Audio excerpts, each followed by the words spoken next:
we're gonna do a little quick video real quick. I'm kind of sort of stressing a CPU. It runs it at 100%, but only for a few minutes, but it gives you a rough idea of how warm it gets. Doesn't get hot at all. These things stay very cool, probably the mid 60s range. I got some software in the background running to catch the temperatures. When we get done with that, we'll stress the GPU once, and then we'll demo a couple games. It'll probably make a good 10 or 15 minute video. I got my buddy David over here is gonna play some games while we record. So here's the system. It's running. It's on.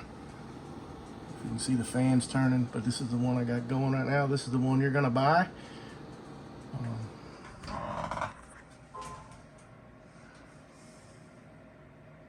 This test takes a few minutes, so bear with me.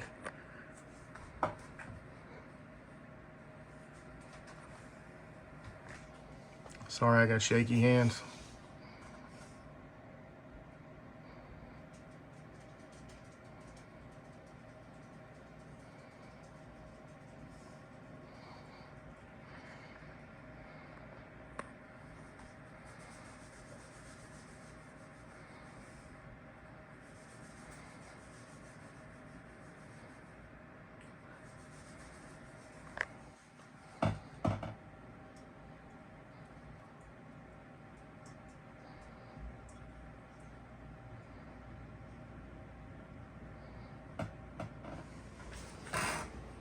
This is a good little system.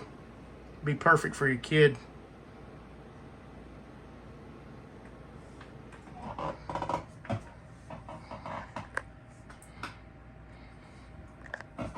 Coming up on the end of this now. And that top score there, that 1989, that's about where the CPU is. You can see the difference in the 7700K that I referenced in the message back to you. That is an overclocked CPU in a system. You see where it scores when it's overclocked. If it's in this system, it would be just a slight bit more, maybe between 2200, which is negligible for performance gains. I personally wouldn't do it. That's why I chose this CPU. I think it'll be perfect. Anyway, on the CPU up here for that little test under stress, you see the minimums. You got the current value, minimum value, and maximum value. Currently, we're in the 30s. Low 30s is the minimum, and the maximum, the CPU was in the 60s, mid 60s. And that's typically where to run under full load. The GPU I haven't tested yet, but it's down here at the bottom. Right now it's running about 30 degrees Celsius. And the TJ Max on these, like I said, the TJ Max on the GPU is about 90 degrees, and on the CPU is 100 degrees. So we're way under the TJ Max. I'm gonna close this out and we'll start up a little benchmark to stress the GPU. This will run the GPU at 100%.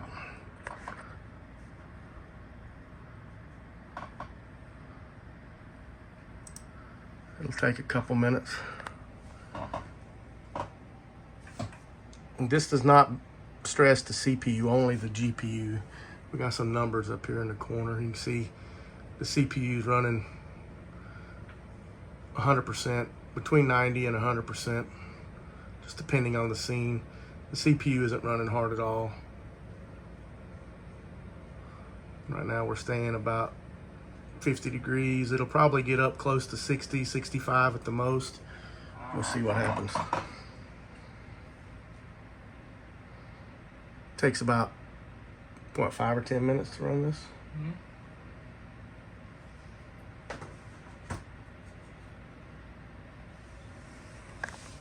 Open it for me. Oh, it don't matter. This isn't going to be like to stay on YouTube. This is just a demo for this guy. Gotcha.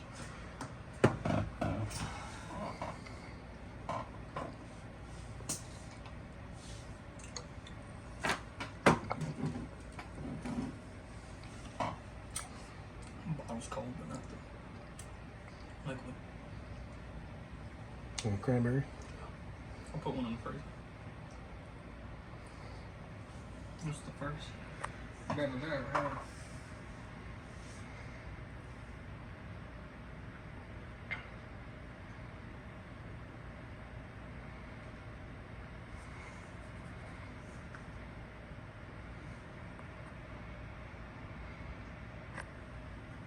I turn the volume down. Turn the volume up.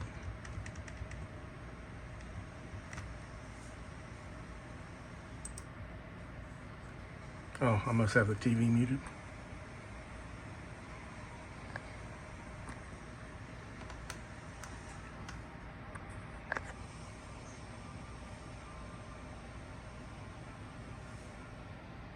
Valley's a very good benchmarking program, by the way.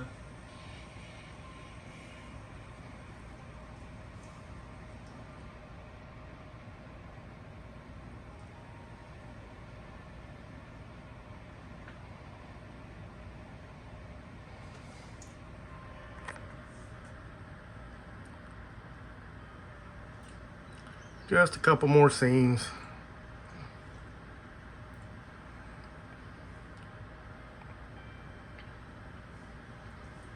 I'm gonna try to sit here while you play a couple of the games and play Doom Eternal real quick. Okay. A couple minutes of that, and then probably some God of War.